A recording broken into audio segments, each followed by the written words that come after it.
शीर्षक: शेर की रहस्यमय भूमिका। एक अजीब गहराई में जंगल की छाया में एक शेर अपनी राजधानी में अकेला बैठा था। उसका नाम रणवीर था, जो अपने शक्तिशाली आदर्शों के लिए प्रसिद्ध था। एक दिन जंगल में एक अजीब सा राज छाया रहने लगा। राजवीर ने अपने दरवाजे की ओर ध्यान दिया। उसके कान में कुछ अजीब सी आवाज आ रही थी।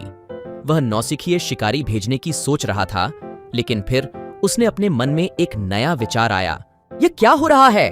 वह अपने आप से सवाल करने लगा, अपने ध्यान को उस अज्ञातता की ओर डालते हुए।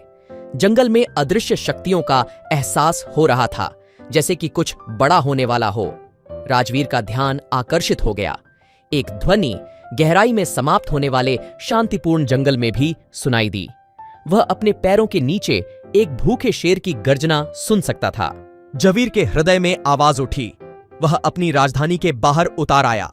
उसने ध्यानपूर्वक अपने आसपास देखा, लेकिन कुछ नहीं दिखाई दिया।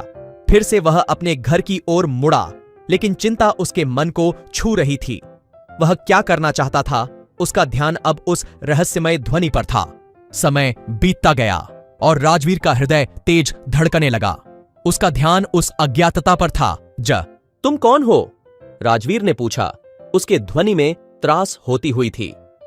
तुम्हारा राजा, वह शेर गर्जा। तुम्हारी जिम्मेदारी है कि तुम अपने राज्य को सुरक्षित रखो। राजवीर का हृदय उत्साह से भर गया। उसने समझा कि उस रहस्यमय ध्वनि का अर्थ यही था। वह और शेर मिलकर जंगल की सुरक्षा करने के लिए उत्सुक थे।